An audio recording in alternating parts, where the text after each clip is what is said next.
வணக்கம். ஜவைஜர் from Javadupatti Pudur power writer அப்படிங்கிற YouTube channel மூலமாக உங்களை மீண்டும் சந்திக்க ரொம்ப மற்ற மகிழ்ச்சி. அத்தோட எங்கள் சேனலை சப்ஸ்கிரைப் பண்ணுங்கள், பெல் பட்டன் அழுத்த மறந்துடாதீங்க. அத்தோட எல்லாத்துக்கும் ஷேர் பண்ணுங்க. அதாவது ஒரு மனிதன், குறிப்பாக ஒரு அரசியல்வாதி, தன்னை நிலைநிறுத்திக் கொள்ள வேண்டும் என்பதற்காக எப்படியெல்லாம் போராட வேண்டியிருக்கிறது. உயர்ந்த நிலையில் போராடினால் பரவாயில்லை, மிக கேவலமாக வாழ்ந்து முடிந்து சரித்திர நாயனாக மாறிப்போன பல பெரியவர்களை, குறிப்பாக பெரியாரை பேசுவது அவதூறாக, புறமுதுகு காட்டி ஓடக்கூடிய அளவுக்கு நிலை தடுமாறி பேசுவது, இந்த மாதிரிலாம் எவ்வளவு ஒரு கேவலமான ஒரு சூழல் அப்படிங்கிறதுக்கு சீமான் ஒரு அற்புதமான ஒரு உதாரணம். நாம் தமிழர் கட்சியினுடைய ஒருங்கிணைப்பாளர் சீமான் ஒரு அரசியல் கட்சியை எடுத்து செல்ல வேண்டிய அவசியம் இந்த நாட்டில் இருக்கிறதா இல்லையா என்பது அப்புறம். கட்டாயமாக அரசியலமைப்பு சட்டம், ஒரு அரசியல் கட்சியின் ஒரு நிலைப்பாடு தேவை, ரைட், ஓகே. அதை எவ்வாறு எடுத்து செல்ல வேண்டும்? பெரியோர்களை, குறிப்பாக பெரியாரை தமிழகத்தில் நன்றாக புரிந்து கொள்ளக்கூடிய விஷயம். பெரியோர்களை பற்றி அவதூறாக பேசுவது, அதிலும் குறிப்பாக பெரியாரை பற்றி அவதூறாக பேசிக் கொண்டிருப்பது, இது பெரியார் பூமி, பெரியார் மண், நடந்து கொண்டிருப்பது திராவிட மாடல் ஆட்சி என்றெல்லாம் பேசி கொண்டு தன்னுடைய நிலைப்பாட்டை நிலைநிறுத்தி திமுக கழகம் இருந்தாலும் கூட பெரியாருடைய அவதூறு ஒன்று வருகின்ற பொழுது அதன் அடிப்படையில் அவர்களுடைய ஒரு நடவடிக்கை ஏன் தாமதமாக இருக்கிறது அப்படிங்கிறது உண்மையிலே யோசிக்க வைக்கக்கூடிய விஷயம். சீமானுடைய ஒரு பேச்சுக்கள் இன்று நேற்றல்ல, எங்க பார்த்தாலும் சரி. இதுக்கு முதல்ல அப்படிதான் இஸ்லாமியரும் கிறிஸ்தவரும் சாத்தானின் பிள்ளைகள் அப்படின்னாங்க. அப்புறம் அவர்களை மைனாரிட்டி, சிறுபான்மைன்னு சொல்லக்கூடாது, அவர்களை சொன்னால் செருப்பால் அடிப்பேன் அப்படின்னாங்க. என்ன இதையெல்லாம் விட 2-3 நாளைக்கு முன்னால புக் ஃபேர்ல ஒரு அரசியல் பேசி, அதுவும் இன்னைக்கு மிகப்பெரிய ஒரு அவதூறு. அங்க இருக்கக்கூடிய செயலாளர் தலைவர்கள்லாம் மிகப்பெரிய ஒரு காண்டமா பேட்டி கொடுத்திருக்காங்க. சீமானை கூட்டி வந்த குறிப்பிட்ட பதிப்பகத்தின் மீது நடவடிக்கை எடுத்திருக்கிறாங்க. இனிமே அந்த பதிப்பகத்துக்கு வேட்டு ஒழுங்காக யார் எவ்வாறு கூட்டி வர வேண்டும் இத்தனைக்கும் சொல்லியிருக்கிறாங்க. புக் ஃபேர்ல ஒரு 4-5 நாட்களுக்கு முன்னாடி நடந்த ஒரு சம்பவம், சீமான் ஏற்படுத்திய ஒரு சம்பவம். இந்த அரசியல் களம் என்பது இது அறிவுசார் திருவிழா, அதனால இங்க பேசக்கூடாது அப்படின்னு சொல்லித்தான் சொல்லி மைக்க கையில கொடுத்துருக்காங்க. அதன் அடிப்படையில அவரு ஒத்துருக்காரு.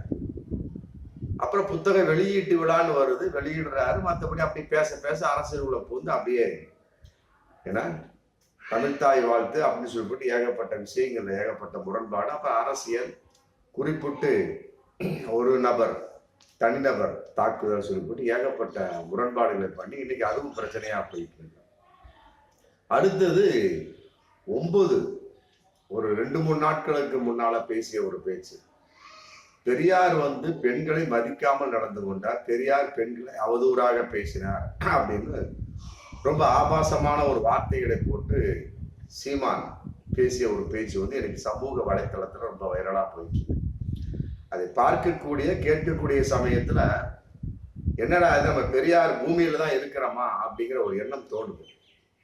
நடந்து கொண்டிருப்பது முதல்ல சொன்னது மாதிரி திராவிட மாடல் ஆட்சியா இருக்கு. உடனுக்குடனே நடவடிக்கை எடுக்காமல் இருப்பதன் காரணம். அதே மாதிரிதான் வருண்குமார் அப்படிங்கிற ஒரு குறிப்பிட்ட போலீஸ் ஆபீசர் மேல ஏகப்பட்ட அவதூறுகள், அவரை மிரட்டினார் அப்படிங்கிற மாதிரி அவதூறு. அவரும் நான் சீமானு சும்மா விட மாட்டேன் அப்படி இப்படின்னு பேசிக்கிட்டு தான் இருக்காரு. அவரு யாரும் நடவடிக்கை எடுத்ததாக தெரியவில்லை.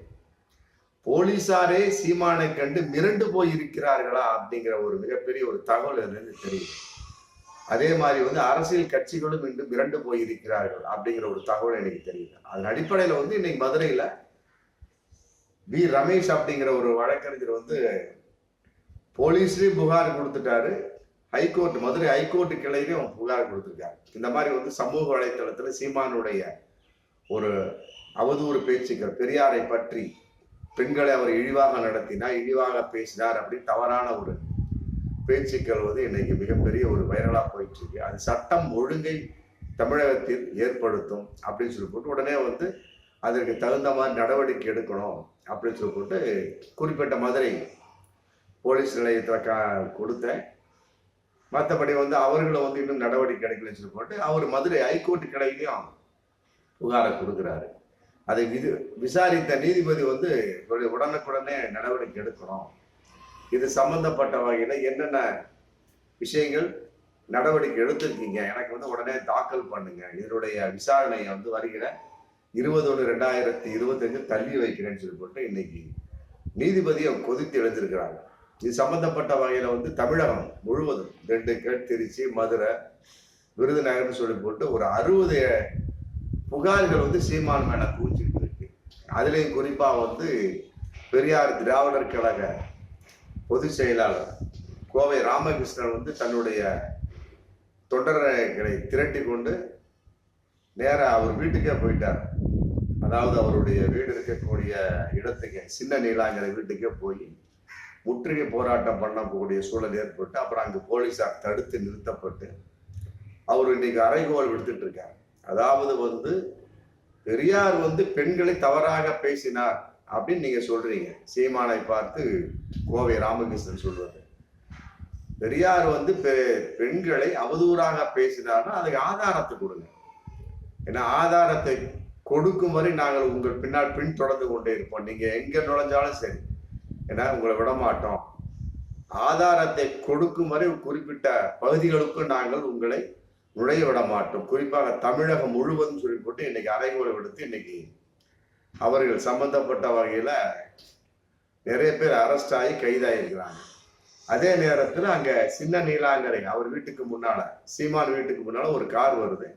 அதுல வந்து நாம் தமிழர் கட்சியினுடைய கொடி பறந்த காரு. அதை வந்து பெரியார் திராவிடர் கழகத்தில் உள்ளவங்க வந்து அதை பின் கண்ணாடியை உடைக்கிறாங்க. உடைச்சு அது சம்பந்தப்பட்ட மாதிரி ஏகப்பட்ட பேர் வழக்குகள் பதிவு செய்யப்பட்டு இன்னைக்கு மிகப்பெரிய ஒரு சட்டம் ஒழுங்கு சீர்கிடக்கூடிய அளவுக்கு சீமானால் வந்து தமிழகம் கொந்தளித்து கொண்டிருக்கிறது. காரணம் வந்து பெரியாரை பற்றி பேசிய ஒரு அவதூறான ஒரு பேச்சு. சங்பரிவால் கும்பல் கூட பரவாயில்ல போல இருக்கு. அவங்களாவது வந்து ஏதோ ஒரு வகையில அண்ணாமலை கூட பேசினார். பெரியார் வந்து அப்படி இந்த மாதிரி பலவிதமா நடந்து கொண்டார் அப்படின்னு சொல்லிட்டு அவரு கூட 2 அவதூறாக பேசினார். அண்ணாவை பற்றி பேசினார். அண்ணா மன்னிப்பு கேட்டாதை பற்றி பேசினார். பெரியாரை வந்து சிலர் அடித்தார்கள் அப்படிங்கிற மாதிரி ஏகப்பட்ட விமர்சனங்கள் வந்து அண்ணாமலை வந்து ஒரு 1.5 வருஷத்துக்கு முன்னால அள்ளி வீசினார். அதனுடைய பிரதிபலிப்பு வந்து 2024 நாடாளுமன்ற தேர்தலில் வந்து பாஜக வந்து வாரி கட்டி கொண்டது. ஆமா, எந்த அளவுக்கு மக்கள் அவர்களை ஒதுக்கி வைக்க முடியுமோ அந்த அளவுக்கு ஒதுக்கி வச்சிட்டாங்க. அதே நேரத்துல நாம் தமிழர் கட்சியும் ஒதுக்கி வைக்கக்கூடிய சூழல் தான் இன்னைக்கு இருந்துகிட்டு இருக்கு அப்படிங்கிறது பகிரங்கமான உண்மை. அதே நேரத்துல தேர்தலுடைய அங்கீகாரமும் வந்திருக்கு அப்படிங்கிறது உண்மையிலே வந்து சீமானுக்கு ஒரு நல்ல நேரமா அப்படிங்கிறது கெட்ட நேரத்துல ஒரு நல்ல நேரம். தேர்தல் அங்கீகாரம் வந்தாச்சு. அதை வந்து தேர்தல் ஆணையம் வந்து அறிவிச்சிருக்கிறாங்க. மினிமம் வந்து 8%, 8.22% இருக்கிறதுனால வந்து தேர்தல் அங்கீகாரம். அதே நேரத்தில் அவர்கள் புளிச்சு தான் மற்றபடி உழவும் செய்யக்கூடிய விவசாய சின்னத்தை கேட்டிருக்காங்க. இதை தர முடியாது போட்டு இன்னைக்கு தேர்தல் அங்கீகாரம் கொடுத்து இன்னைக்கு தேர்தல் ஆணையம் வந்து ஒரு அறிவிப்பு வெளியிட்டு இருக்காங்க. இப்படிப்பட்ட ஒரு கட்சியில் இருக்கக்கூடிய ஒரு சீமான் வந்து பெரியார் எதற்காக தாழ்த்தி பேச வேண்டும்? காரணம் என்னன்னா அவர் எடுத்துக்கிறது வந்து தமிழ் தேசியம். தமிழ் தேசியம் என்று சொல்லக்கூடிய சமயத்துல திராவிடம் வந்து எதிராக வருகிறது அப்படிங்கிற ஒரு தகவல். இதையெல்லாம் விட மதவரி தேசியமாக இருக்கலாம் அப்படிங்கிற ஒரு கருத்து இன்னைக்கு போயிட்டு இருக்கு. மதவரி தேசியத்தை சீமான் கையில் எடுத்து விட்டார். ஆமா, ஏகப்பட்ட கட்சிகள் வந்து இன்னைக்கு சீமான் மேல புகார்களை கொடுத்திருக்காங்க, திமுக உள்பட. மற்றபடி விடுதலை சிறுத்தைகள் கட்சி. ஆனா வந்து தமிழக வெற்றி கழகம் விஜயனுடைய கட்சி இன்னும் வந்து அவர் மேல வந்து எந்த ஒரு போலீஸ் நிலையத்து புகார் கொடுக்கவில்லை அப்படிங்கிறது ஊன்றி பார்க்கக்கூடிய யோசிக்கக்கூடிய ஒரு விஷயமா இருந்துகிட்டு இருக்கு. ஆனா பெரியார் அம்பேத்கர் சொல்லி போட்டு அவருடைய கொள்கையிலே நாங்கள் பின்பற்றுவோம் சொல்லி போட்டு தான் மாநாட்டில் வந்து மிகப்பெரிய பிரகடனப்படுத்துகிறார் நடிகர் விஜய். மற்றபடி சீமான் மீது ஏன் அவர் இன்னும் புகார் கொடுக்கவில்லை அப்படிங்கிறது ரொம்ப யோசிக்க வைக்கக்கூடிய விஷயம். இதையெல்லாம் விட சங்பரிவார் சம்பந்தப்பட்ட ஒரு பேச்சாகவே சீமானின் பேச்சு இருந்து கொண்டிருக்கிறது அப்படிங்கிறது ரொம்ப கேவலமான, ரொம்ப வருத்தத்துக்குரிய உண்மையிலே கைது செய்யப்படக்கூடிய ஒரு குற்றவாளி நபராகத்தான் சீமான் என்று கருதப்படக்கூடிய விஷயம். ஆகவே வந்து இது கட்டாயமாக போலீசார் வாரி வரிந்து கட்டி சீமானை கைது செய்ய வேண்டும். அதற்கு தகுந்த தண்டனையை கொடுக்க வேண்டும். குறிப்பாக வந்து தமிழகத்தை வந்து சட்டம் ஒழுங்கு கெடாமல் தமிழக போலீசார் பாதுகாக்க வேண்டும். இதன் அடிப்படையில் வந்து ஏகப்பட்ட கட்சிகள் சில போராட்டங்கள் பண்ணக்கூடிய சமயத்தில் அங்கங்கு இருக்கக்கூடிய பொதுமக்கள் வந்து பாதிக்கப்படுவாங்க. ஆமா, அதை வந்து தமிழக போலீசார் தடுத்து நிறுத்த வேண்டும். குறிப்பாக சீமானை கைது செய்து சிறையில் அடிக்க வேண்டும் என்பதை எல்லோருடைய விருப்பமாகவும் இன்றைய நிலையில் இருந்து கொண்டிருக்கிறார். பார்ப்போம் மீண்டும் அடுத்த வீடியோ. நன்றி.